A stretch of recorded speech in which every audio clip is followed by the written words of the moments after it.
This Family Life News podcast is made possible by the support of listeners like you.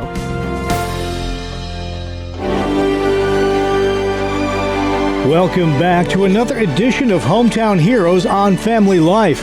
I'm Mark Webster. This week's guest is John Tomino, a Syracuse chef who 13 years ago teamed with his wife to found the ministry In My Father's Kitchen, feeding the city's needy with quality food for their bodies and spiritual food for their souls. He says it began with a 2011 encounter on a Route 81 off-ramp. There was a gentleman holding a cardboard sign, and I quickly noticed that no one was engaging or looking at him. Being a minister of the gospel as well, I just felt like the Lord was sharing me that he thinks he's invisible, but the Lord sees him and he wanted me to go and feed him. So I proceeded to drive to my local Wegmans and get a bunch of stuff for him and come back, and my hands were all sweaty and my heart was pounding in my chest, and I pulled over, parked my car, and walked over and introduced myself to this gentleman, and he told me his name, and I let him know that he wasn't invisible, that the Lord seen him, and I gave him this meal, and he proceeded to unpack his life story in a 20-minute conversation on an off-ramp, and I forget that I'm on an off-ramp because I'm in this in-depth conversation with this gentleman, and then 20 minutes later,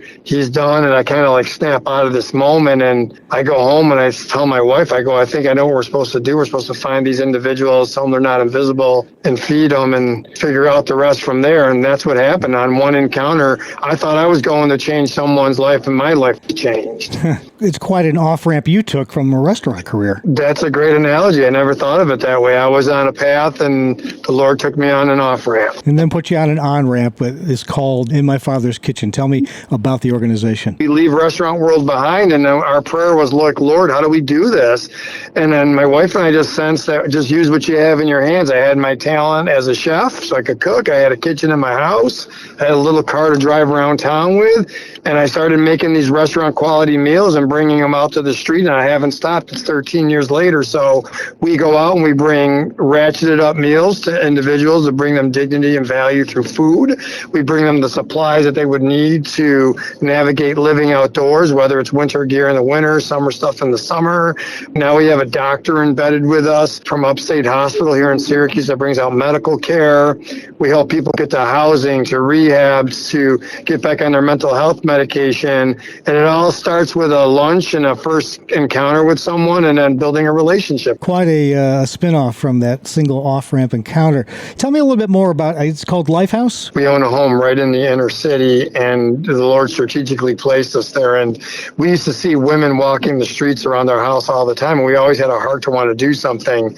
And about 7 years ago, a family member of an individual passed away donated a home to us. And as soon as the house landed in our possession, my wife knew exactly what we needed to do. We needed to build it out for women coming out of human trafficking, because one of the things that we learned with a lot of the women that are homeless on the streets of Syracuse, they end up either being trafficked by someone, or because of addiction, they end up trafficking themselves. We help them navigate from our house to housing, to jobs, and things of that nature. And this is quite a team effort, isn't it, with your wife, Leanne? Oh my gosh, we're both co-founders of the organization. We each have strengths, and where we have weaknesses, the other person's strengths cover those things. So we're kind of like a little dynamic duo. Now we have a staff of 10. We have a facility that we work out of.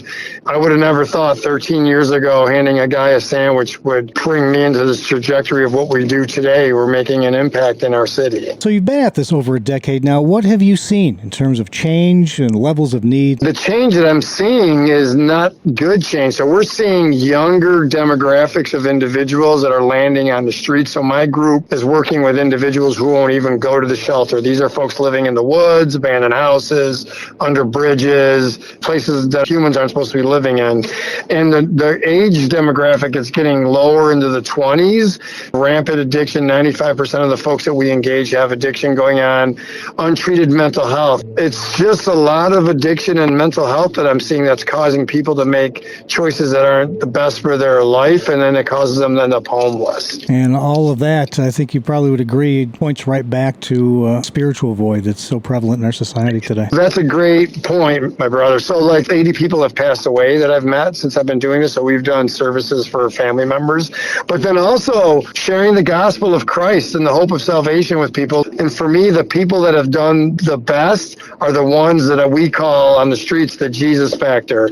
When Christ comes into someone's life and they start tapping into that spiritual part of their lives, everything else starts to line up. Your mental things start to change. Your physical behaviors change because you're tapping into that spiritual component. Not judging them and just loving them and encouraging them forward.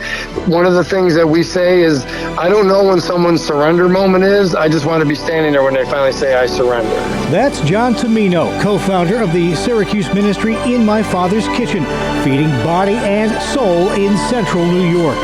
Please join us again next time as we search for your home, your town, your hero. It's Hometown Heroes on Family Life. Thank you for listening to this Family Life News podcast.